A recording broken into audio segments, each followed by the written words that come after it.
This is the X-Zone Broadcast Network, broadcasting worldwide on broadcast affiliates and satellite program providers, including CNN Broadcast Network, Sirius Satellite Network, Star Media, Good News Radio Network, Angel Broadcast Network, Wiki Broadcast Network, and WPBN TV. For more information on the X-Zone Broadcast Network, visit us at www.xzbn.net.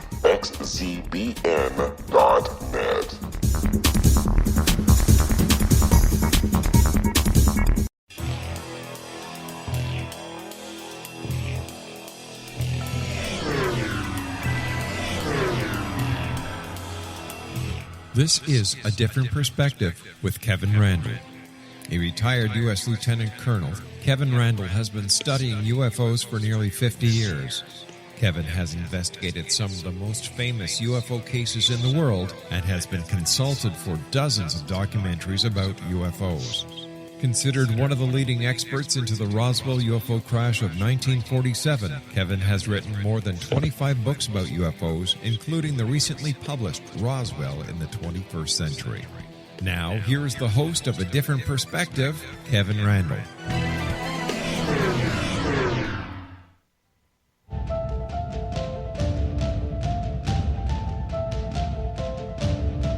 And believe it or not, we are back from our 167-hour hiatus, which means we didn't do anything for the last, basically, week. I am joined today by Lorna Hunter.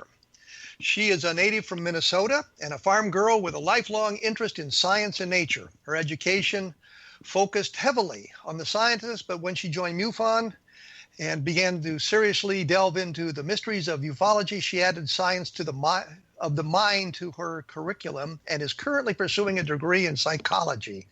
She's working as a UFO investigator, and being an objective skeptic led her to take a course in criminal investigation and evidence preparation, which in turn led to a job as a death investigator and eventually to becoming a member of TIPS. She says she is honored now to be working with a team that allows me to take my investigations into life's greatest mysteries one step further.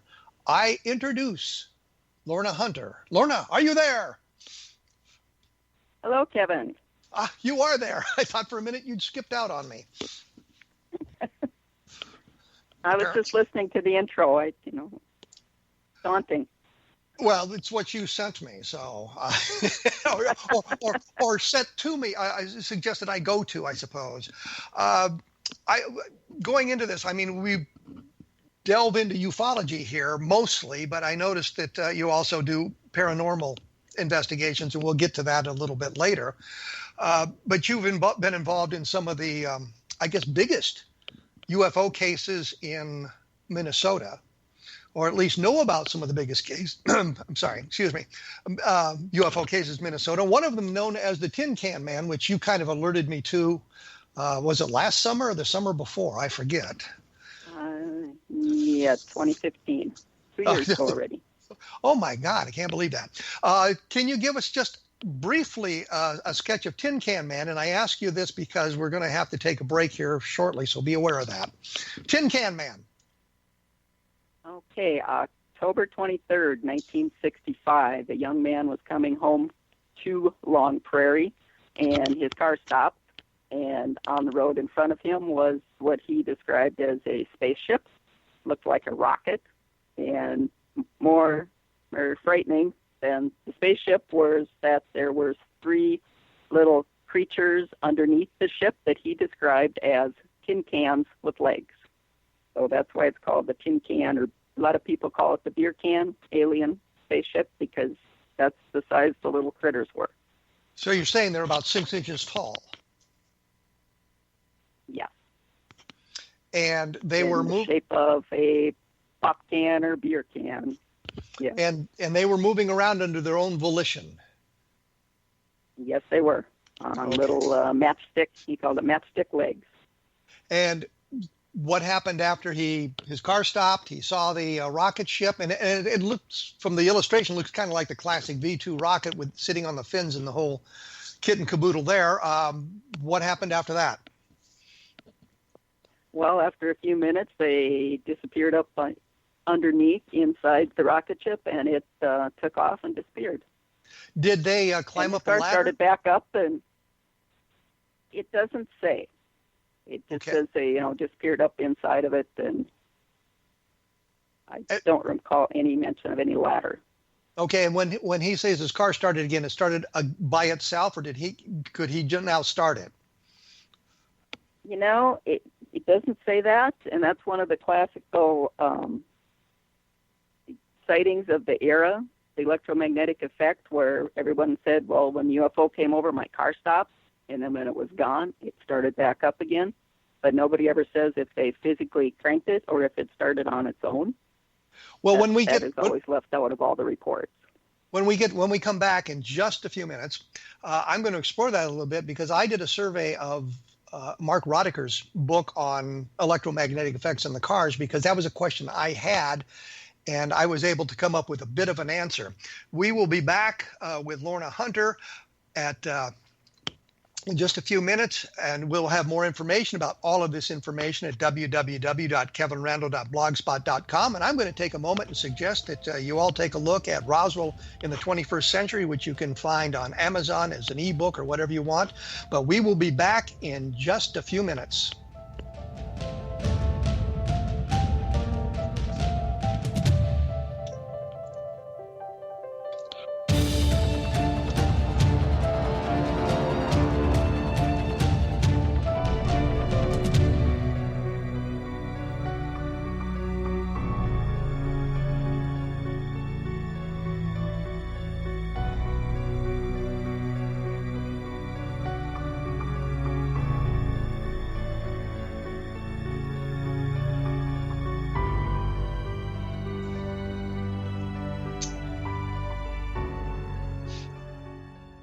Hi everyone, Rob McConnell here, and I wanted to spend a moment on internet streaming. Everybody has heard about internet streaming, but not many know much about it. Did you know the internet streams just about everything? Movies. From new releases to old classics. TV shows. Almost every show, every episode, and much more. But the question has always been, how do you do it? Well now, thanks to the folks at 123 Ready TV, I have the answer for you. They have developed a simple program app, 123 Ready TV, that you install on your Windows PC, Android smartphone, or Android tablet that can have you streaming like a pro in less than 5 minutes. You truly won't believe how much is available or how easy it is to do until you try. And for a one-time cost of only $19.99, this product is a real winner. To learn more about 123 Ready TV, visit our website at www.xzbn.net.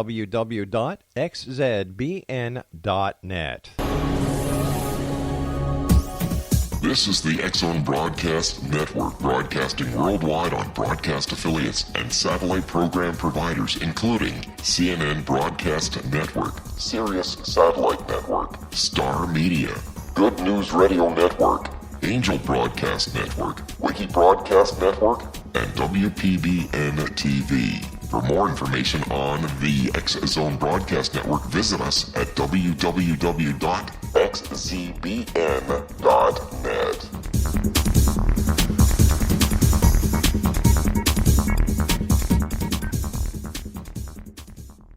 How would you like to be able to read other people's minds? Well, the next best thing is here. When you know how to read a person's name, you know how the person thinks, feels, and behaves. Each letter in our name holds a key to unlock our true essence. Our name contains both our gifts and challenges in this lifetime. Mnemology science discovers personality secrets hidden in the placement of the letters of our names, including the first and last impression people remember about us. Sharon shows us how to interpret the arrangement of letters as outlined in her book, Know the Name, Know the Person. Sharon Lynn Wyeth created mnemology science after 18 years of research and testing her theories, and has supported thousands of people around the world in understanding themselves and others better. You'll enjoy Sharon's unique teachings as she shares her system to learn the gifts behind your given birth name. Even if you don't like your birth name, there are jewels in this book. If you're thinking of changing your name, ready to name your child, or wanting to get along better with others, this is the book for you. If you'd like to improve your relationships and change your life for the better, get the book today, Know the Name, Know the Person, or visit www.knowthename.com. That's www.knowthename.com.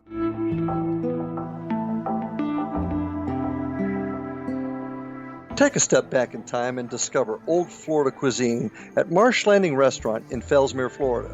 Enjoy delicacies such as frog legs, gator tail, catfish, and swamp cabbage, or enjoy the more traditional cuisine such as hand-cut Angus steaks, ribs, and seafood. Join us for breakfast with a southern flair featuring sweet potato pancakes, biscuits and gravy, and much more. Planning a party? Marsh Landing's private dining rooms can accommodate groups from 8 to 80 people. While you visit, enjoy the historic pictures, artifacts, and stories that line the walls. Marsh Landing is truly a unique experience. Marsh Landing Restaurant, 44 North Broadway in historic downtown Fellsmere, or visit marshlandingrestaurant.com. Marsh Landing, old Florida cuisine at its best.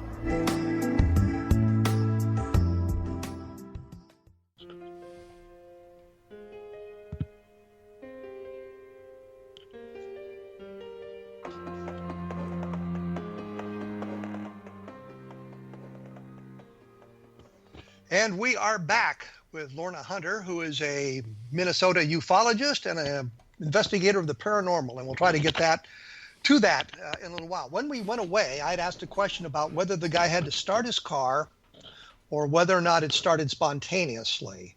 And Lorna said to me during the break, you said?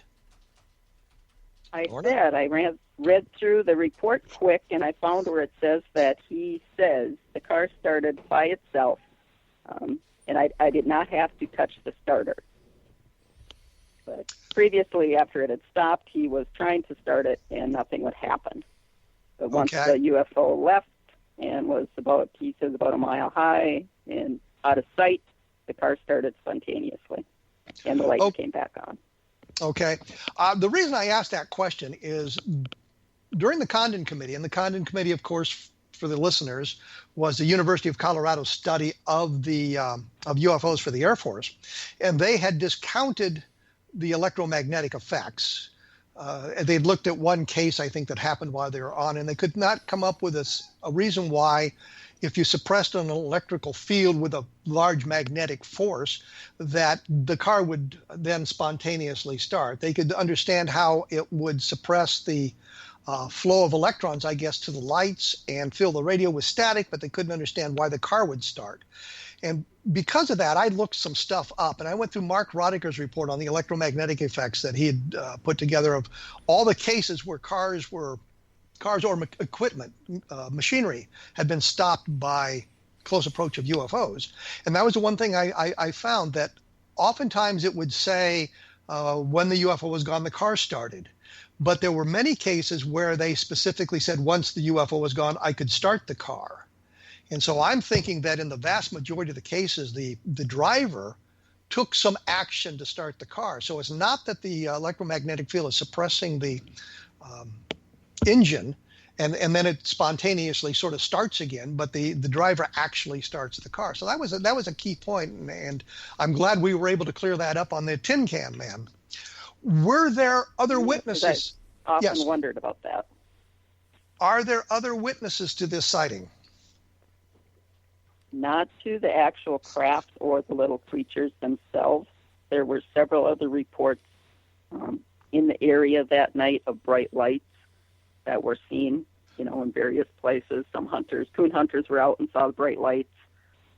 There was supposedly some reports, which we have not been able to verify or track down, going north and east away from the area that it was seen in, of power going out in houses as it passed over houses. If people's power would go out, they'd go outside and look, and this bright light was passing over. And after it got over the house, their power came back on.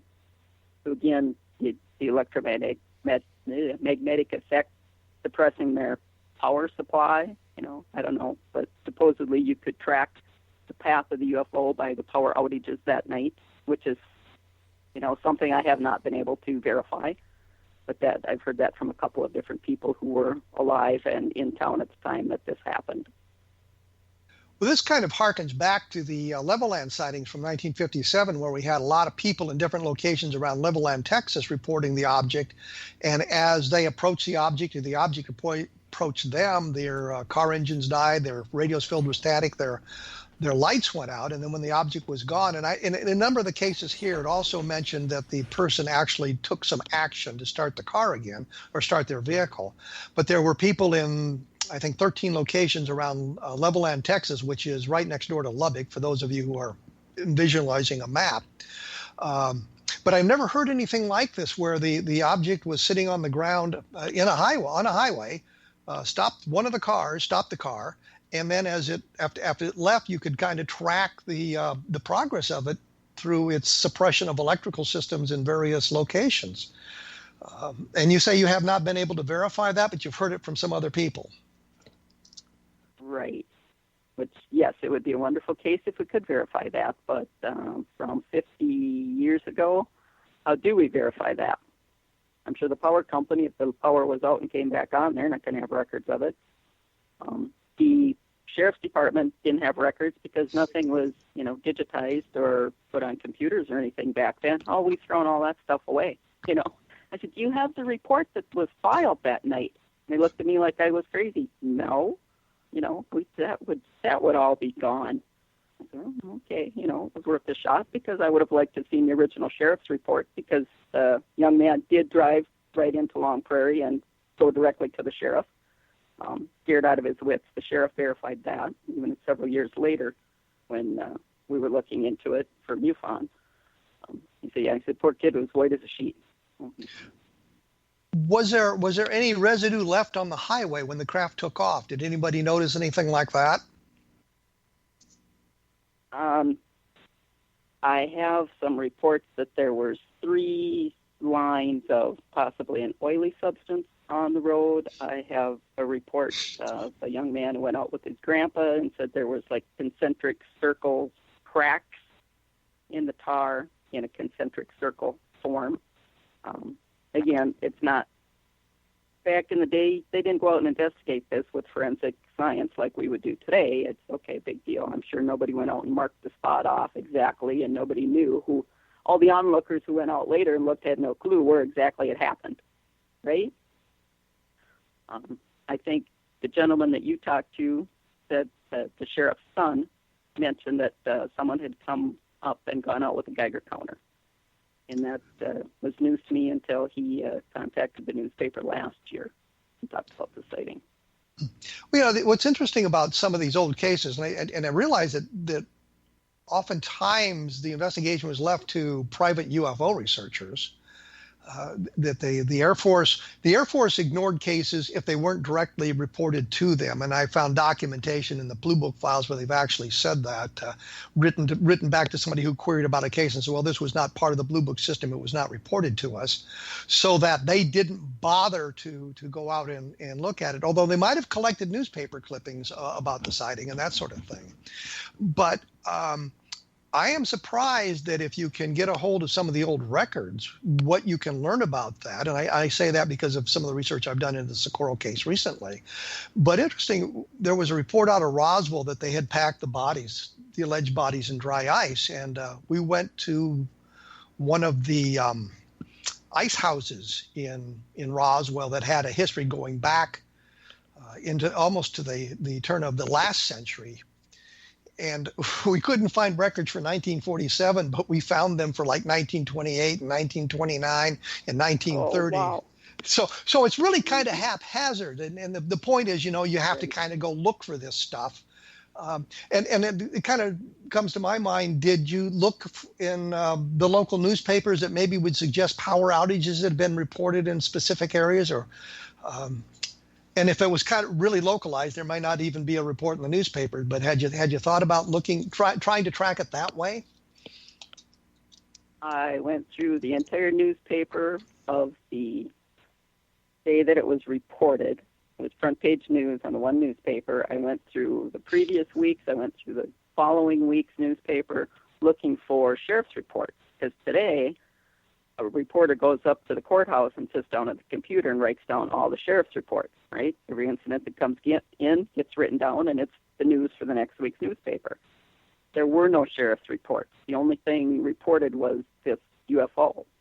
So there were no sheriff's reports written down in the newspapers. And again, paging through every page of the newspapers prior and after, and the weeks after, I didn't see anything else either. It's just the one newspaper that had anything about it in it.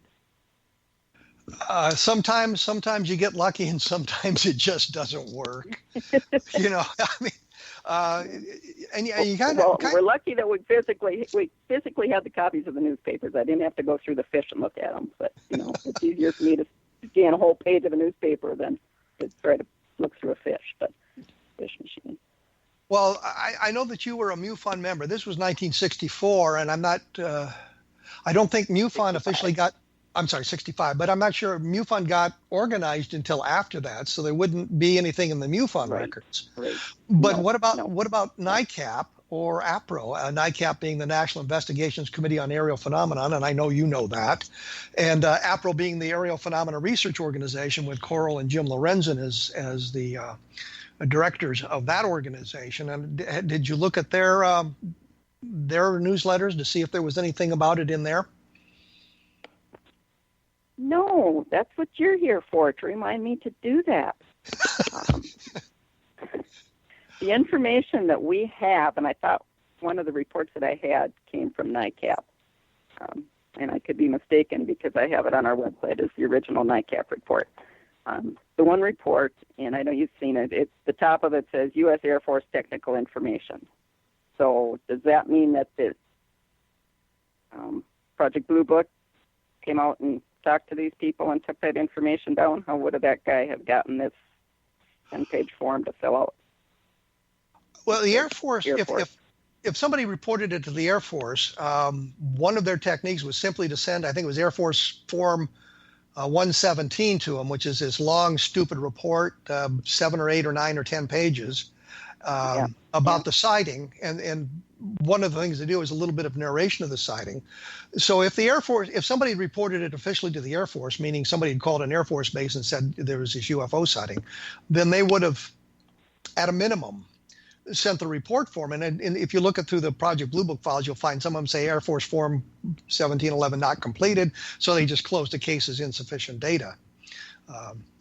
And if they did an investigation, there will be a case file and a card on it, and probably say something about psychological, since he's reporting little creatures that are 6 inches tall running around loose. It said Venus. One of the reports said Venus. Project 10073 record. Form FTD. Yeah, this is the same form as... Yeah, so it was reported to the Air Force then, and then they did conclude that sort of thing. The Air Force wasn't really big on occupant reports, creature reports. There were very few of them that they actually investigated. Lonnie Zamora being one. There was one in Nevada. No, there were 3 reports in the Project Blue files where they saw creatures and they were unidentified. One in Kansas, one in Oklahoma and Texas, I believe, is where they were. So they did get reported to the Air Force then. But this isn't the only spectacular case that was in Minnesota. You had the, was it Lars Johnson case? The police officer who well, he's a police officer that claims something hit his car and there was physical damage to the car. I think it's in a museum now. Are you familiar? Johnson. Yes, Val Johnson. Yep, Val Johnson. Yep. And his car is in the museum, and that one is quite interesting. Well, let me break in. The one who gave me. Let me break in here and say the museum is where? Do we know? Stephen, Minnesota. I believe it's Warren County. There's a Warren, Minnesota, and there's a Stephen, Minnesota. They're both up in the very northwestern peak corner of Minnesota, north of Grand Rapids. And I believe it's the Warren County Museum. Okay. Well, if you Google, if you Google Deputy Val Johnson car museum, it will come up. Okay, let's do this. Let's take a break here, and when we come back, we'll discuss the Val Johnson case a little bit, and maybe move off into paranormal activity as well. I am joined by Lorna Hunter here on A Different Perspective on the X-Zone Broadcast Network, and you might want to take a look at xzbn.net, which will lead you to the website, and you can take a look at some of the other programs on the network that probably have interest for you as well. We will be back right after these messages, and remember, you can get more information. Hi everyone, Rob McConnell here, and I wanted to spend a moment on internet streaming. Everybody has heard about internet streaming, but not many know much about it. Did you know the internet streams just about everything? Movies. From new releases to old classics. TV shows. Almost every show, every episode, and much more. But the question has always been, how do you do it? Well now, thanks to the folks at 123 Ready TV, I have the answer for you. They have developed a simple program app, 123 Ready TV, that you install on your Windows PC, Android smartphone, or Android tablet that can have you streaming like a pro in less than 5 minutes. You truly won't believe how much is available or how easy it is to do until you try. And for a one-time cost of only $19.99, this product is a real winner. To learn more about 123 Ready TV, visit our website at www.xzbn.net.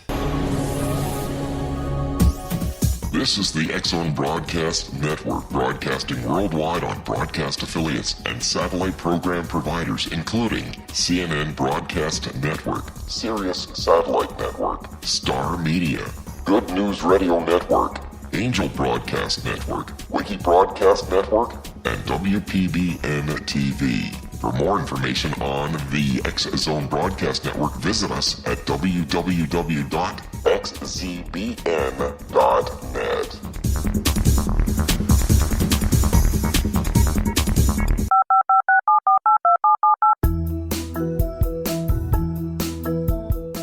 Did you know that when you're on the road with limited data or Wi-Fi, you can still listen to the X-Zone Radio Show with Rob McConnell, The Science of Magic with Gwilda Wiyaka, X-1, Dimension X, Space Patrol, and every minute of the X-Zone Broadcast Network by calling 213-401-0080, courtesy of Audio Now. No smartphone, app, or internet needed. It saves your data plan, and it's free if you have unlimited minutes. Call 213-401-0080 to listen on any phone, anytime, anywhere. Remember 213-401-0080 for the best of the paranormal, parapsychology, and sci-fi radio programming anywhere, 24/7, 365.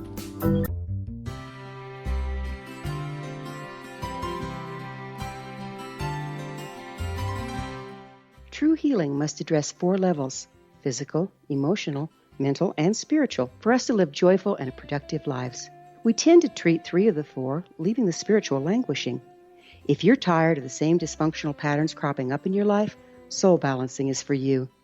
Trixie Phelps, owner and founder of Soul Balancing, is a naturally gifted energy healer trained in numerous esoteric forms, including shamanism. Trixie has created a powerful modality that safely and effectively clears your energetic field. A soul balancing session can remove interference, heal trauma, and restore your hope. Contact Trixie for a life-changing long-distance session today, www.soulbalancing.world.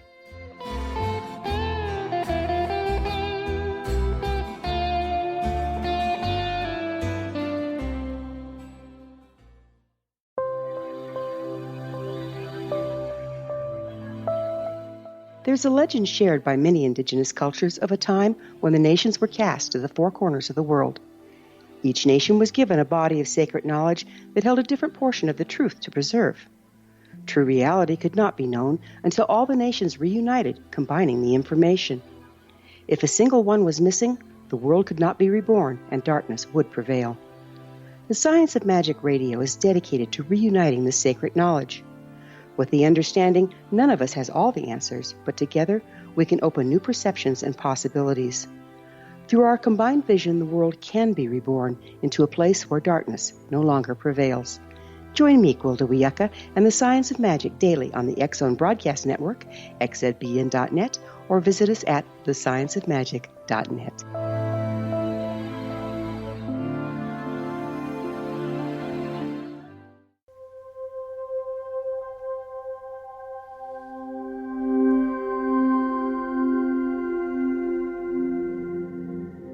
And we have returned with Lorna Hunter. Lorna, do you have a website you'd like to mention while I'm thinking about it here?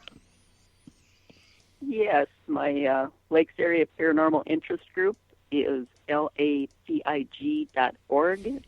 and there's a link actually to all these cases in Minnesota on the events page. You'll have to scroll down a ways because we did a radio show. We did a meeting on the Minnesota UFOs back in 2013, it looks like. But it's on the page. All the links are there to the Tin Can Aliens, to the Val Johnson event, a bunch of other pages that show Minnesota and historical UFO reports.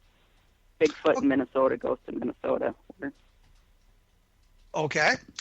Now we were mentioning Deputy Val Johnson when I went insane apparently, and took a break.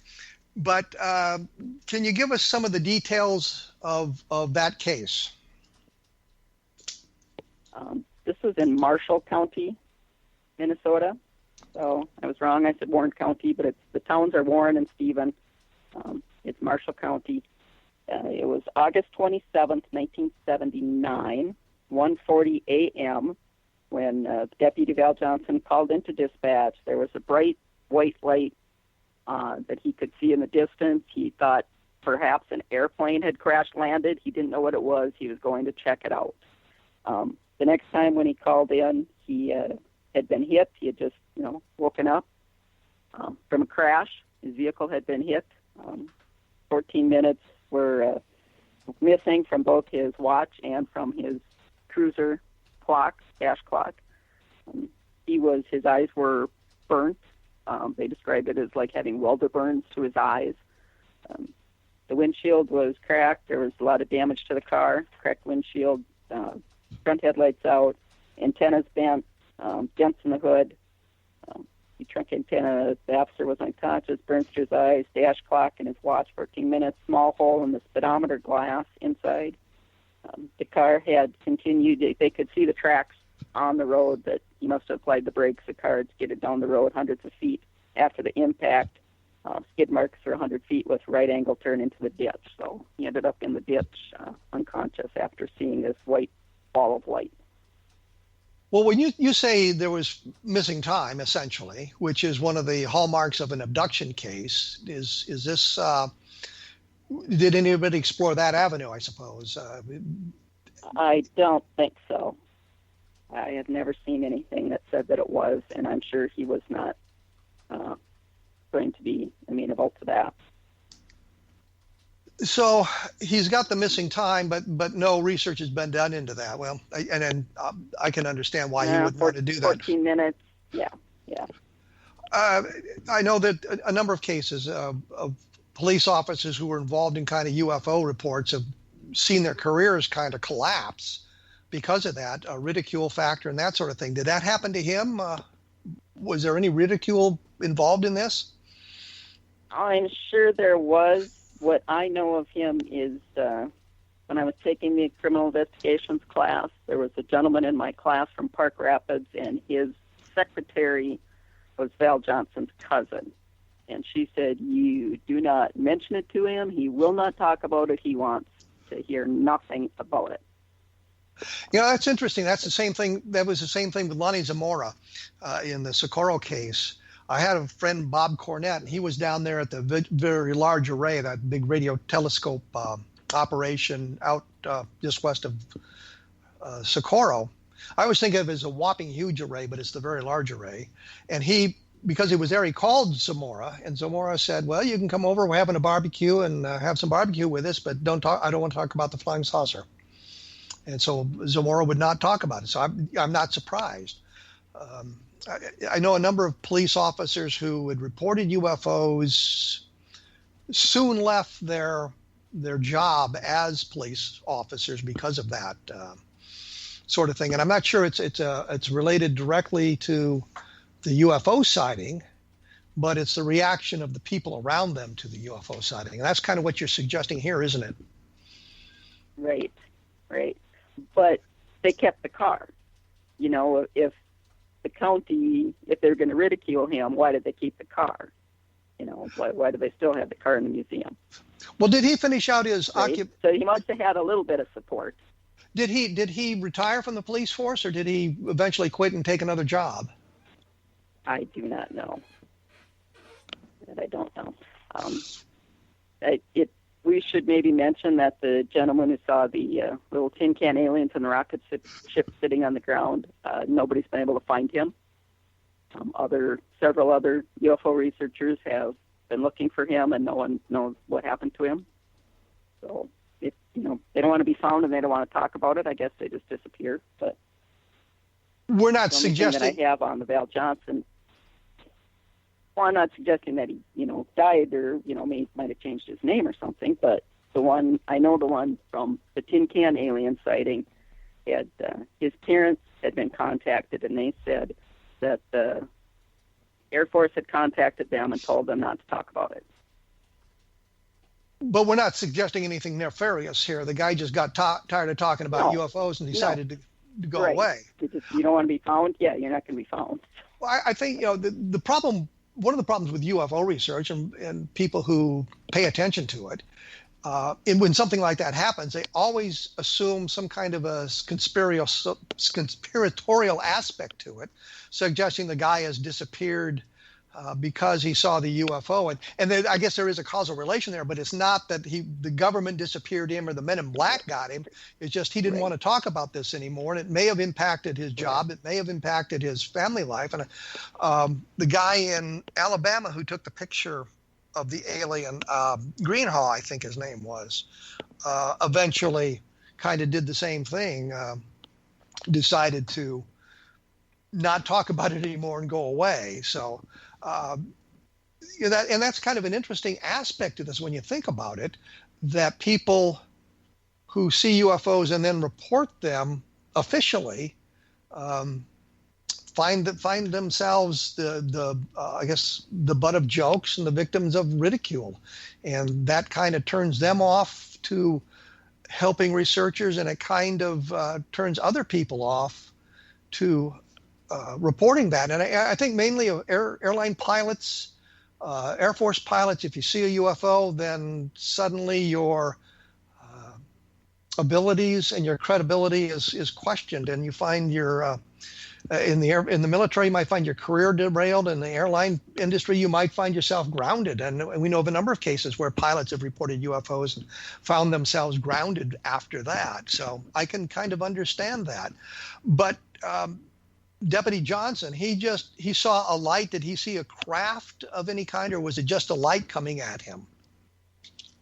Just a ball of light coming at him. Did he?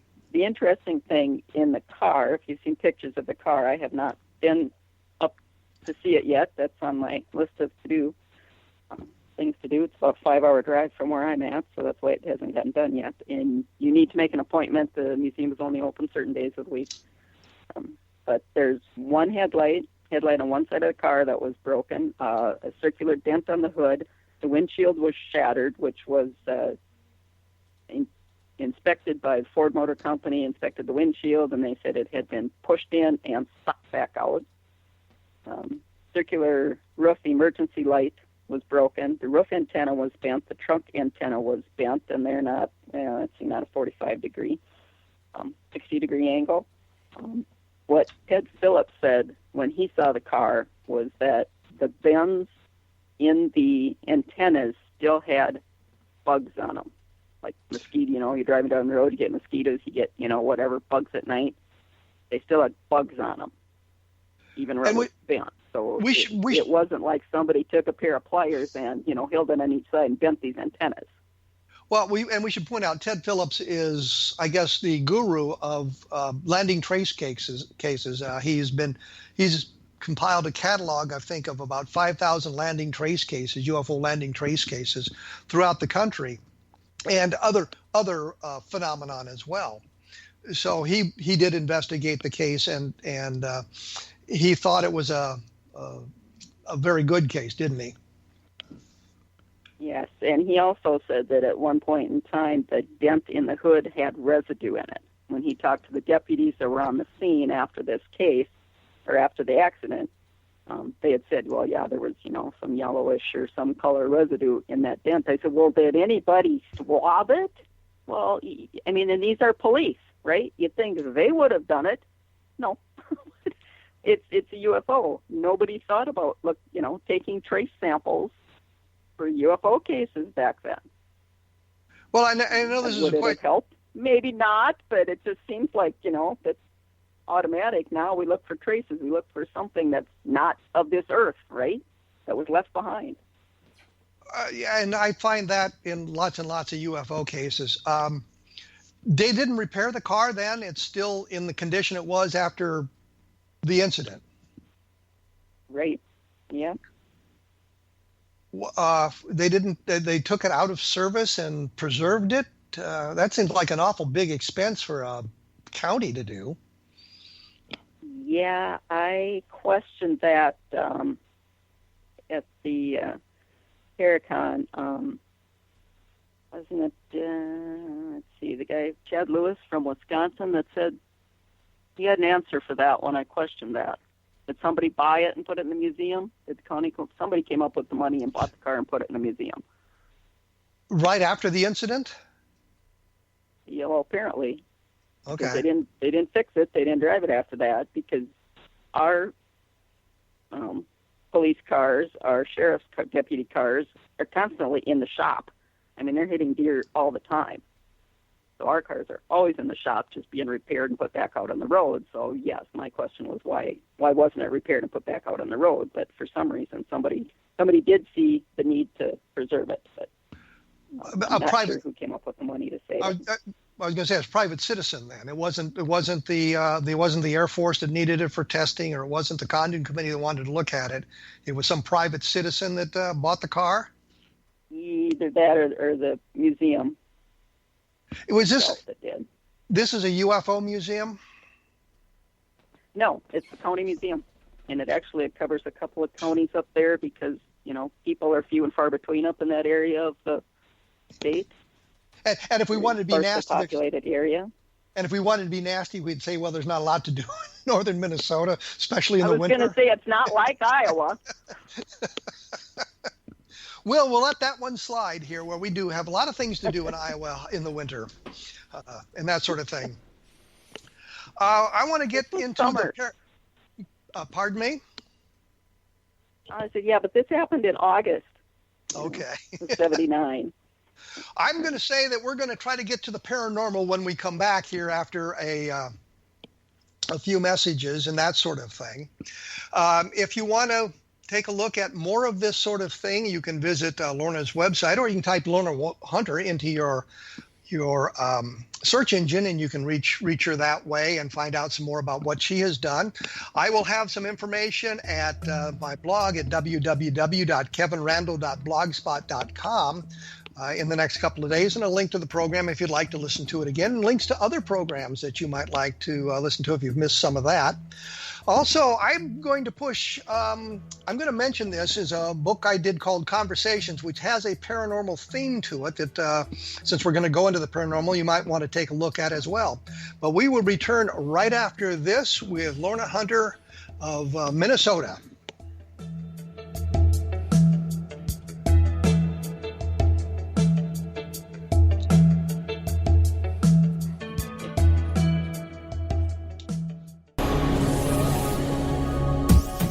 This is the X-Zone Broadcast Network, broadcasting worldwide on broadcast affiliates and satellite program providers, including CNN Broadcast Network, Sirius Satellite Network, Star Media, Good News Radio Network, Angel Broadcast Network, Wiki Broadcast Network, and WPBN TV. For more information on the X-Zone Broadcast Network, visit us at www.xzbn.net.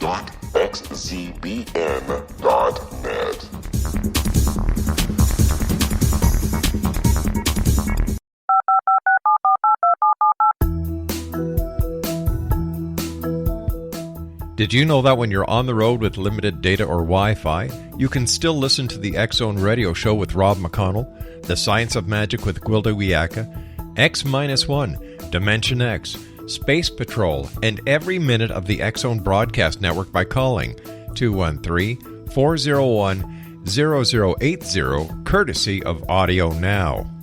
No smartphone, app, or internet needed. It saves your data plan and it's free if you have unlimited minutes. Call 213-401-0080 to listen on any phone, anytime, anywhere. Remember 213-401-0080 for the best of the paranormal, parapsychology, and sci-fi radio programming anywhere, 24/7, 365.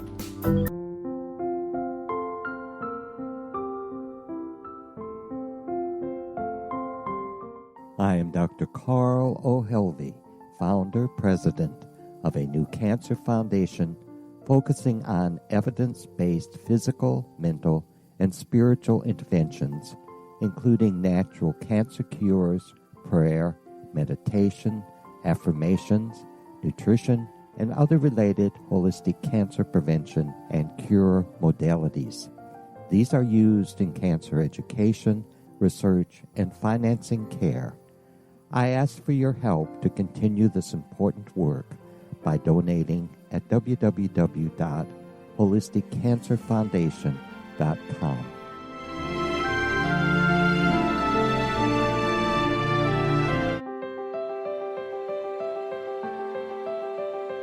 Wouldn't you love to know the secret to everything? I'm Dr. Kimberly McGeorge, and on The Secret to Everything, we will merge the practical with open investigation into all realms of the mysterious. We will talk to cutting-edge alternative health practitioners, those who inspire and motivate you in business and life, and of course, we will share stories of the paranormal, conspiracy, and cryptozoology. You will transform because of the frequency I carry, the frequencies my guests carry.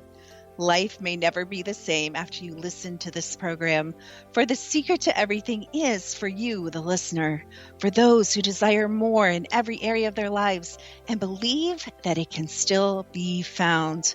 Listen and discover thesecrettoeverything.com.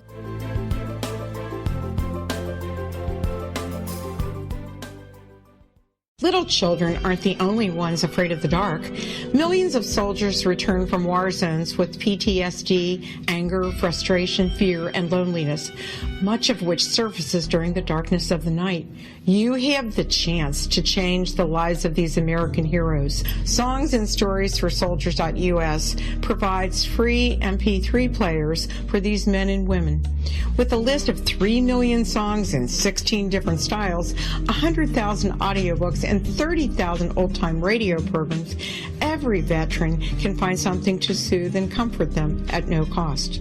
All our players contain an 8-hour audio program designed to help veterans fall asleep. With 1,500 plus vets now participating, it's our goal to deliver 10,000 audio players this year. Go to our website at songsandstoriesforsoldiers.us.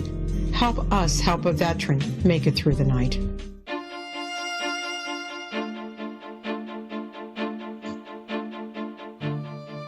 And we have returned with Lorna Hunter from Minnesota, who does ufology and paranormal investigations. And as usual, we get locked into the UFO aspect of it and not much of the paranormal. So Lorna, give us a little bit about the paranormal stuff that you take a look at.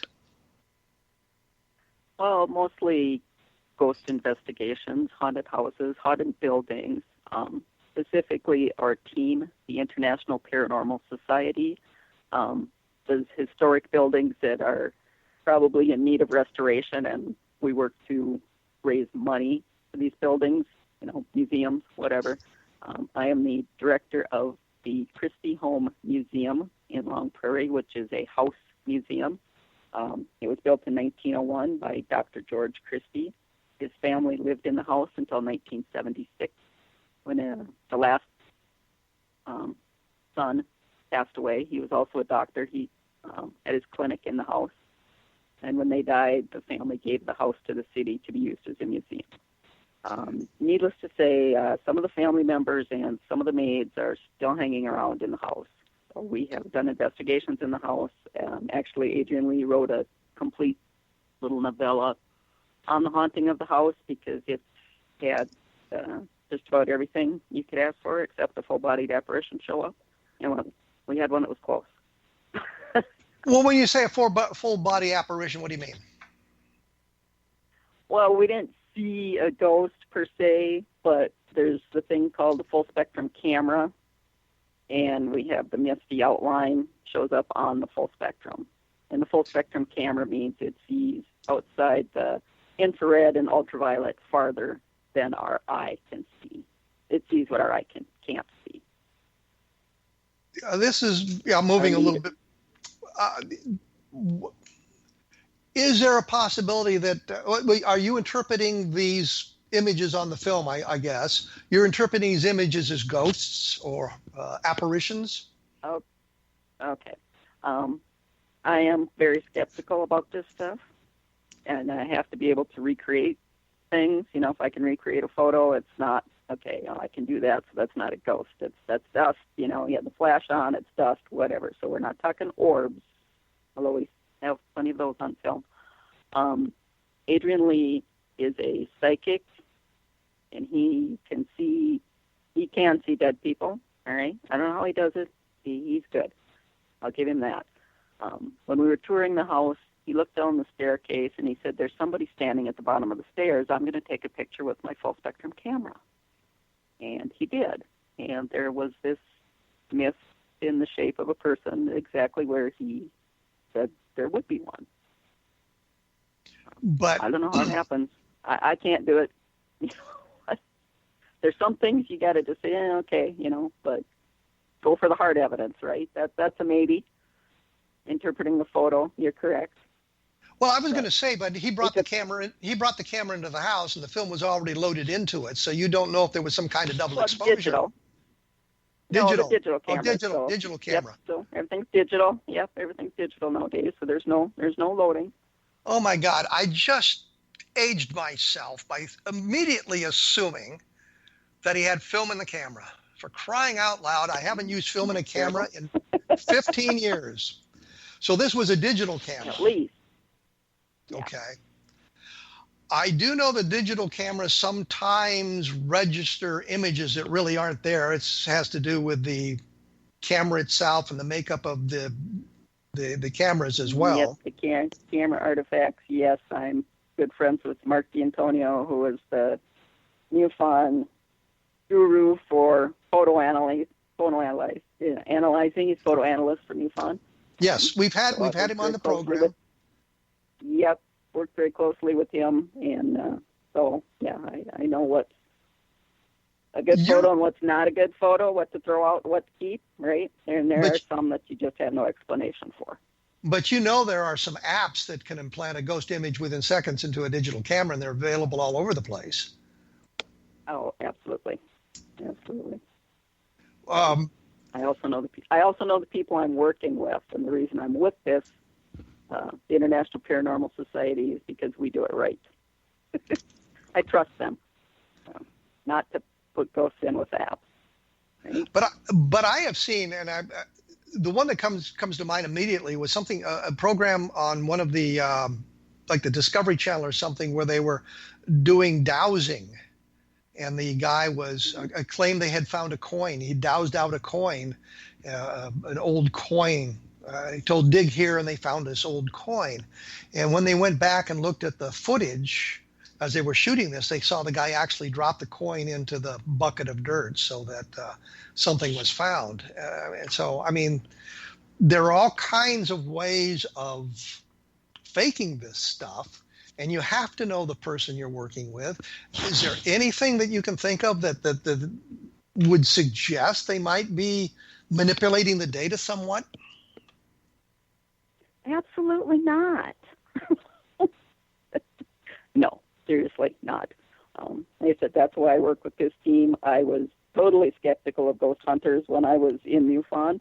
I thought, seriously, ghost hunters? No way. That's the last thing that I would ever do. I would never give them any credibility until I was invited to go along with this team, and they were using all the same equipment that ufologists use, the K2 meters, the mel meters, you name it, for recording sounds, electromagnetic activity, They had cameras set up, hooked to the computer. They were watching the live feeds of the cameras. They were recording everything.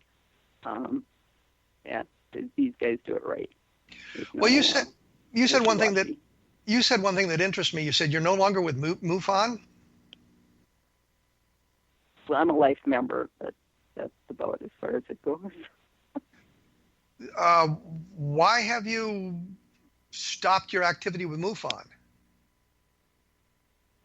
I didn't like the direction they were taking. And that direction was? Well, when they started firing state directors who knew what was going on and putting people in place that would give them the answers they wanted, people that believe too much too easily. Yeah, but not an objective group. So MUFON has moved in a direction that suggests they're being less than objective in their UFO investigations? That's my opinion, yes. What brought this opinion on? I mean, was there a specific event other than firing some of the state directors? Well, when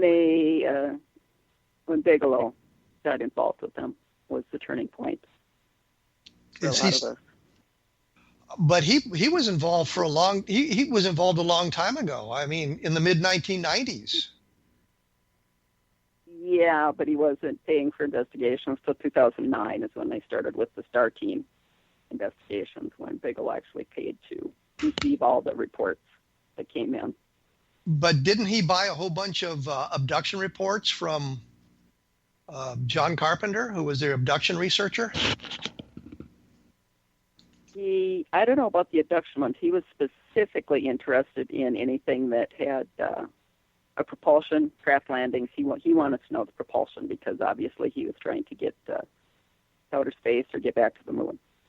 So he wanted an inside scoop on anything that could give him a lead in the propulsion race. And when we say Bigelow, this is the Las Vegas billionaire, I guess, who is attempting to kind of engineer his own space exploration, I suppose is the best way of putting it. But that's the fellow. Yep. And so you're just suggesting that. I guess I don't understand how Bigelow is looking for specifics that would lead him in a direction that firing state directors would be a good plan. I mean, you'd want people who are skeptical and gathering proper data, not somebody who's just saying, yes, it's all extraterrestrial. Well, you'd think. My point exactly. Yeah. Okay. So you still receive the MUFON Journal? Oh, yeah. I'm a life member. I'm just no longer investigating for MUFON. So you're kind of like Jim Mosley, who always bragged about being just a journal subscriber and nothing more. Right. There you go. Okay. Well, I know we veered off here because I wanted to talk a little bit about some of this ghost hunting stuff, but we're just right up against the clock here. We really can't do that. I mean, I'm very skeptical of these ghost stories, so I'm if I put you on the spot, I'm sorry about doing that, but I just wanted to make sure we had the proper information. What is your website again, real quick? lapig.org. I only got part of that. Like www. LA, Lakes Area Paranormal Interest Group. So it's the first letter in each of those words. And yes, that was LaPig. LaPig.org was done tongue-in-cheek because we know we get laughed at anyway because we're just the crazy UFO people. So. Well, thank you very much, Lorna, for taking your time to chat with us about these things. And I'm sorry I got off on the MUFON thing here at the end, but that kind of interested me, and I wanted to explore that. And as I say, we will be back next week with another program, and you can take a look at www.kevinrandle.blogspot.com, and I will have information about some of the things we talked about today there as well. And be sure to look at some of the other programming at xzbn.net, which is the X Zone Broadcast Network, for some of the other fine programs on it. And we will return in 167 hours.